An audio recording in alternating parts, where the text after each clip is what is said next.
Bien, pues este precio, este tipo de interés, que no es otra cosa que el precio de la incertidumbre, el precio del cambio, Ujú. está completamente intervenido por los bancos centrales, porque los bancos centrales hacen políticas monetarias del tipo quantitative easing, del tipo twist, del tipo ventanas de liquidez BTFP, que lo que hacen es zombificar la economía de una manera de la manera en que el mercado pierde la percepción del riesgo, ¿no? Es decir, a España no la puedes estar financiando al 2 y pico por ciento. Eso es una barbaridad. O sea, una persona, si no hubiera un banco central, una persona que quisiera financiar a España y viera los números de España, diría, ¿qué coño te voy a financiar al 2? Mínimo al 5, al 6.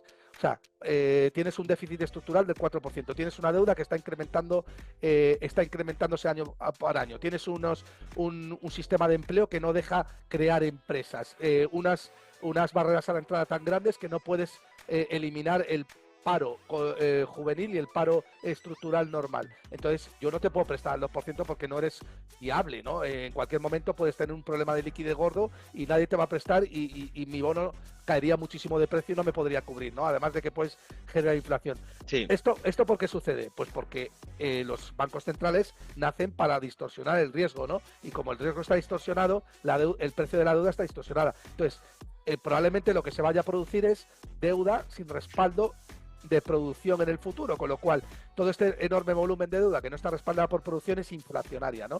Y eso es ya. lo que va a pasar con la moneda fiat. De hecho, es lo que viene pasando en los últimos 50 años desde que se puso fin al patrón oro, desde 1971, que el dólar y el resto de moneda fiat no ha hecho más que perder poder adquisitivo contra el resto. Lo que ocurre es que, para mí, esa pérdida de poder adquisitivo en los años en los que estamos entrando va a ser mucho más acelerada. De hecho, ya ha empezado a ser más acelerada desde el año 2000.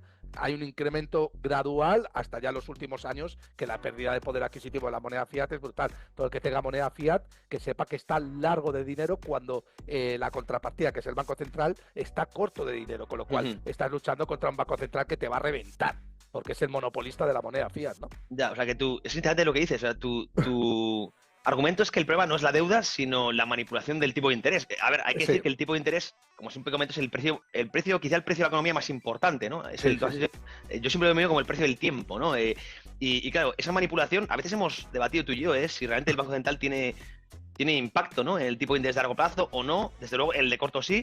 Sí. En el largo yo creo que también, con las políticas de QE, quizás sea algo residual. Pero los tesoros, antes has comentado la operación Twist, creo que ese tándem, ¿no? Gobierno, Banco Central, evidentemente sí, Sí, sí, al sí. final sí lo manipula y sí, desde mi punto de vista, lo maquilla a la baja y eso pues conduce a economías pues bastante más estancadas, ¿no? Con menor productividad y genera mucha más deuda improductiva. Por eso yo siempre defiendo, para mí la deuda, siempre distingo la que se genera la que genera el sector privado o la que genera el sector público, ¿no? Eso Y los es. keynesianos hablan de, oye, es que claro, cuando no hay apalancamiento privado, pues tiene que llegar como política contracíclica al sector público para equilibrar un poco esa falta de deuda, pero ese es el riesgo, ¿no? Desde mi punto de vista, cuando la mayor parte de deuda la genera el sector público, que se pone a dedo, es gasto corriente, y eso es lo que acaba generando, como tú has comentado, inflación, ¿no? Entonces, yo siempre, mi solución final es la deuda privada tiende a ser buena, tiende a ser productiva, no siempre, evidentemente, porque el empresario puede asignar mal, también no son Sí, héroes sí, ni mucho menos, pero tiene mucho mejor ratio de acierto que la claro. deuda pública, que además luego genera agendas, es muy política, clientelismo y tal y cual, y es lo malo. Y estamos entrando en un entorno, es lo malo, que la gran parte de la deuda acaba estando en manos o asignada en manos de burócratas, ¿no? Y ahí es cuando estamos viendo desde mi punto de vista esa japonización, o sea, ese estancamiento en Japón y en Europa está pasando más de lo mismo y Estados Unidos está consiguiendo aguantar porque es una economía un poquito diferente, con una inmigración muy buena, pero acaba en el mismo problema, ¿no? Sí, sí, Entonces, sí. claro, como a mí me dicen es el tipo de interés es importante, pero también quién genera esa deuda, ¿no? Si el sector público o el privado. Y yo creo que siempre, esto lo debato mucho con Baeza también, creo que debemos volver a darle a los bancos, ¿verdad? Pues ese gran bazooka de emitir deuda, no tanto los gobiernos, ¿no? Pero estamos por hacer una dinámica mala. Pero entonces, ahora, después de toda esta reflexión, ¿a dónde crees cuál es el camino, el final de todo esto, ¿no? Es decir, venga, están emitiendo mucha deuda, mucho déficit, España financiamos a un riesgo absurdo, también Grecia, etcétera, Sí, sí. etcétera. ¿cómo va a acabar todo esto, no? Porque parece que de momento el sistema se va extendiendo, pero no pasa nada, ¿no? No, Todo pero sigue va a más o menos pasar. funcionando. Claro, ¿cómo? ¿Cuál crees que va a ser Sí. el final de todo esto? Bueno, José, pues yo estoy muy de acuerdo contigo en que la deuda privada es la buena, ¿no?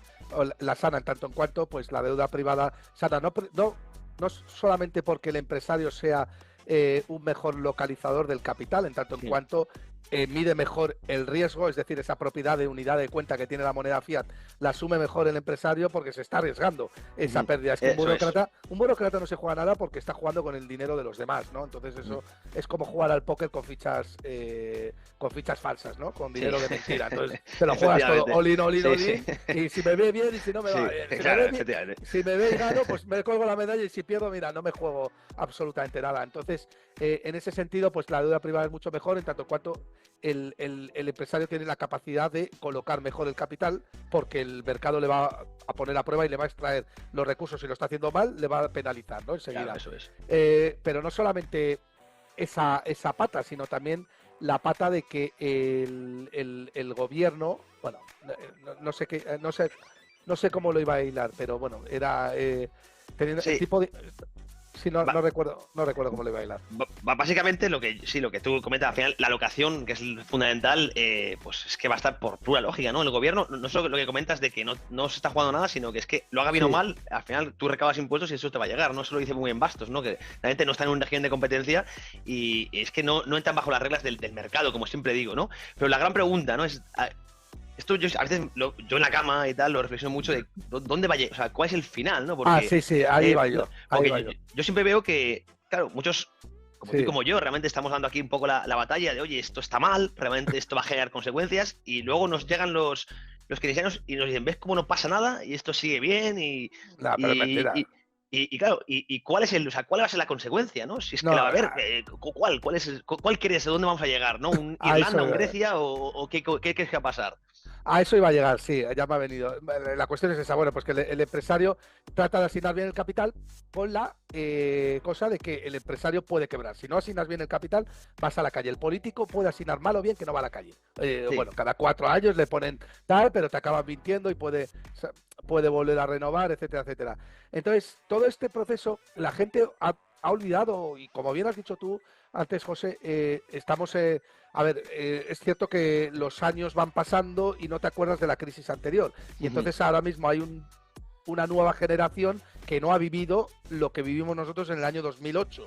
Yo lo viví en persona y recuerdo perfectamente que estaba en el negocio, en el brokeraje de hipotecas, y Ujú. recuerdo cómo de la noche a la mañana nos paralizaron todas las hipotecas y pasamos de ganar muchos miles de euros a no ganar nada, ¿no? Ya, claro. Entonces, claro, vives eso y lo vives con mucha angustia y luego toda la depresión con la gran deflación que vino después, Ujú. que fue dramática. O sea, el tejido productivo en España cambió de la noche a la mañana, el negocio inmobiliario se pegó una leche de un 40 o 50%, gente que se había apalancado en la misma situación en la que hoy, viendo que un activo no paraba de subir como la Sí, vivienda en sí. la misma situación en la que hoy, y se quedó con hipotecas que valían 5 o 6 veces más que el valor de la vivienda, hipotecas de 500.000 euros sobre precios de la vivienda que habían caído un 50 o un 60%, con lo cual habían hecho default para el resto de sus vidas o habían llegado a un acuerdo al banco y tal, y el banco acababa absorbiendo esa quita, pero que esa quita al final es absorbida por la sociedad en forma de inflación, porque eso es dinero que se va emitiendo para recuperar, Eso es. que no es otra cosa que quebrar a las generaciones futuras, y entonces la gente olvida de que la economía es como un reloj, ¿no? Y entonces está muy bien cuando estás en la parte baja y estás creciendo, pero cuando llegan las 12 de la noche, y llegas otra vez a las 6, estás cayendo, ¿no? Entonces, lo que quiero que la gente entienda es que la economía es cíclica. Ujú. Es cíclica, lo ha sido siempre, siempre, siempre. Y es cíclica porque se producen momentos en los que hay más confianza o más, digamos, propensión marginal a localizar el capital en procesos productivos en los cuales confías. Esto sería una economía en la cual los tipos de interés están subiendo. Inversión, bolsa, criptomonedas. Te contamos la actualidad que mueve los mercados.